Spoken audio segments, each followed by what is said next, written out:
नवरात्रे में भी देवी की आराधना का एक स्मरण का सुख है महाराज। ज्योत का विधान है, नवरात्रे में देवी की ज्योत लगती है, अखंड ज्योति लगती है, जवारे बुआए जाते हैं, कलश लगता है।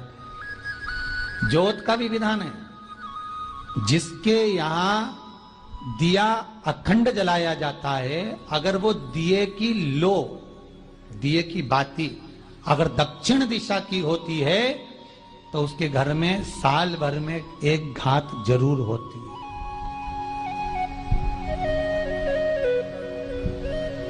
जो दिया अखंड जलता है उसकी बाती का मुख दक्षिण का नहीं होना चाहिए। अगर आपने देवी भागवत का स्मरण कराओ, देवी भागवत को अगर सुना हो, तो देवी भागवत में स्पष्ट किया गया कि पूर्व की ओर मुख करा हुआ दिया, अर्थात पूर्व की ओर ज्योत जो जलाई जाती है वो संपदा की वृद्धि करती है।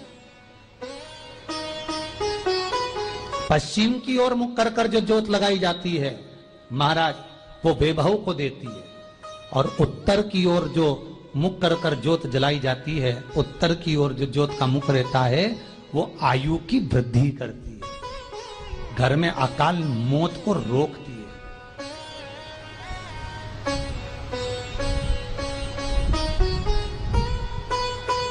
नवरात्रे का जो भाव तत्व है उसको भी अच्छे से समझ लेना। दक्षिण की ओर ज्योत ना लगाएं। अगर आपको लगाना है पूरब की लगाएं, पश्चिम की लगाएं या उत्तर की लगाएं। और जितने दिन महारानी जगदम्बा जगतधात्री दुर्गा भवानी, अब की बार माताजी घोड़े पर आई है। हर बार देवी बदल बदल के आती है, इस बार जो नवरात्रे आए वो घोड़े के आए। तो घोड़े पर जो देवी जी आती है वो समृद्धि को देने वाली आती है, लक्ष्मी की वृद्धि करने वाली आती है। जैसी घोड़े की रफ्तार होती है उस रफ्तार से लक्ष्मी घर में आती है। तो ये मत सोचना कि कोरोना महामारी ने हमको नीचे गिरा दिया या कोरोना महामारी ने रोक दिया, कमाई के स्रोत रोक दिए, धन रोक दिया। चिंता मत करना। मेरी मां जगत जननी दुर्गा भवानी अब की बार घोड़े पर आई है। साल भर में इतना धन दे देगी कि आपने पीछे के 4 साल में नहीं कमाया होगा, इतनी मेरी मां भंडार भर देगी। ये घोड़े पर आई है, कोई साधारण नहीं हो सकता। देवी भागवत में स्पष्ट किया गया, जब जगदम्बा मगर पर आती है उसका भाव अलग है, और जगदम्बा जब हाथी पर आती है उसका भाव अलग है, और जगदम्बा जब घोड़े पर आती है तो जगत को समृद्धिवान बना देती है, वैभव में कमी नहीं आती। अभी भले दुनिया के लोग अभी रोते हैं कि पैसा नहीं आ रहा, कोरोना महामारी ने सब तोड़ दिया, रोक दिया, पर चिंता ना करना। मेरी मां अगर घोड़े पर आई है तो उसका सुख आपको जरूर मिलेगा। एक जरा सी मिट्टी की दुकान भी अगर आप खोल कर बैठेंगे तो चांदी और सोना के बराबर कमाएंगे, इतना धन देगी वो मारा। साधारण नहीं है मेरी माता। तात्विक सुख का आनंद देने वाली, लाभ तत्व प्रदान करने। और नवरात्रे में भी अगर आपकी कोई कामना है, आपकी अगर इच्छा है, आपका मन है, तो जगत जननी की आराधना करो।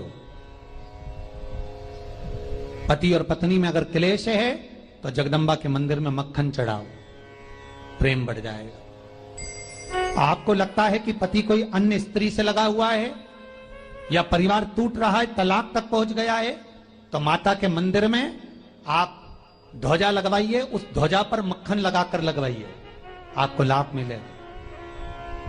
महाराज, यदि आपको लगता है कि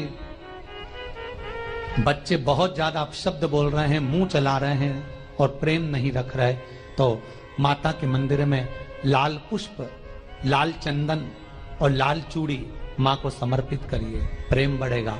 बच्चा कभी आप जी से कम नहीं बोलेगा, प्रेम की भाषा निकलेगी मुंह से। मां जगत जननी की आराधना, जगदम्बा की उपासना। नवरात्रे में 9 दिन में से कोई एक दिन ऐसा ले लो जिस दिन कन्याओं का भोजन कराओ, साथ में उनको लाल चुनरी ओढ़ाओ या कोई लाल वस्त्र, लाल पूजन की सामग्री उनको दो, सुख मिलेगा, आनंद आएगा। ठाकुर जी को भजते हैं, भगवान कृष्ण को भजते हैं। कोई कहे हम तिरुपति बालाजी को, नारायण को भजते हैं। कोई कहता है कि हम हरि विठल को, पांडुरंगा को भजते हैं। हमारे यहाँ हाँ हम इनको भजते हैं तो जवारे नहीं बोलते। ना ना, पुष्टि मार्गी है, ठाकुर जी की सेवा करने वाला है, उसके यहाँ भी ये 9 दिन जवारे बोए जाते हैं। रामानुज संप्रदाय से जुड़ा हुआ है, नारायण की पूजन कर रहा है, उसके घर में भी जवारे बोए जाते हैं। पांडुरंगा हरि विठ्ठल की उपासना कर रहा है, उसके घर में भी जवारे बोए जाते हैं। जवारे का महत्व हमारे यहाँ शास्त्र कहता है। क्या महत्व है उसका, क्या फल है उसका, लाया गया। शिव पंचायत में मां दुर्गा बैठी हुई है, और शिव पंचायत में जब दुर्गा भवानी बैठी, उपद्रवियों ने उपद्रव मचाया, अहंकारियों ने अहंकार मचाया, असुरों ने, राक्षसों ने हाहाकार मचाना प्रारंभ करा। तब उस समय पर देवाधिदेव महादेव माता पार्वती को देखकर, दुर्गा भवानी को देखकर मुस्कुरा रहे थे। केवल शिव मुस्कुरा रहे हैं, पार्वती को देखकर, दुर्गा भवानी को देखकर, मां जगत जननी को देखकर केवल मुस्कुरा रहे हैं। तब देवता सूर्य नारायण ने भगवान शिव जी को देखकर हाथ जोड़कर प्रार्थना करी। भास्कर देव बोले, सूर्य नारायण बोले, बाबा मेरे मन के संशय को मिटा दीजिए। शिव जी ने पूछा क्या काम है, बोलो क्या चाहते हो। शंकर भगवान से सूर्य देव, भास्कर देव कहते हैं, प्रभु आपके मुस्कुराने का कारण क्या। भारत की भूमि पर जितनी जगह पर भी आप लोग कथा सुन रहे हो, आस्था चैनल पर, फेसबुक, यूट्यूब पर जितने लोग कथा सुन रहे हो, बड़े ध्यान से सुनना कि जवारे क्यों बोए जाते हैं। नवरात्रि में जवारे की महत्वता क्यों होती है, क्यों बोया जाता है, मिट्टी में गेहूं डालकर क्यों उत्पन्न किया जाता है, उसकी महत्वता क्या है। सूर्य नारायण पूछ रहे हैं भगवान देवाधिदेव महादेव से, आप दुर्गा भवानी को देखकर मुस्कुराए, आप हंसे हैं, आपके चेहरे पर प्रसन्नता आई है, कारण क्या। और महाराज देवाधिदेव महादेव ने कहा, यहां भगवान विष्णु, गणेश जी, भास्कर देव, आप सब बैठे हो। असुरों ने आक्रमण कर दिया, असुरों ने आक्रमण करा है, और वह असुर आक्रमण कर दिए हैं, तो वो असुर प्रवेश कर रहे हैं, उपद्रव मचाकर, हाहाकार कर कर नष्ट करने वाले हैं इस पूरी पृथ्वी को। तो फिर उसको बचाएगा कौन, कैसे बचेगा। शिव जी ने कहा चिंता मत करो। दुर्गा ने अपने केश का स्मरण किया, एक केश को माता पार्वती जी ने अपने हाथों से छुआ, छूते ही एक कुंड में सुंदर जवारे उत्पन्न हुए हैं। जब तक वो जवारे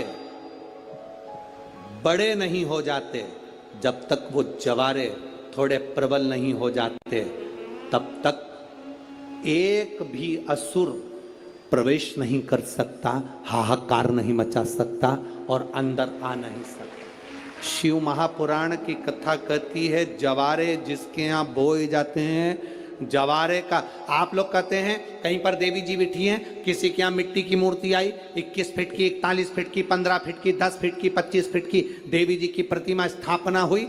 लोग कहते हैं हम देवी जी का दर्शन करने जा रहे हैं, दुर्गा जी का दर्शन करने जा रहे हैं। शिव महापुराण की कथा कहती है वो दुर्गा जी का दर्शन नहीं, देवी का दर्शन नहीं। नवरात्रि में जहां जवारे बोए जाते हैं, वहां मात्र आप पांव रखते हैं तो अपने घर में से क्लेश दूर हट जाता है, अहंकार दूर हट जाता है, अभिमतता दूर हट जाती है, तकलीफें दूर हट जाती है। जिसके घर में जवारे बोए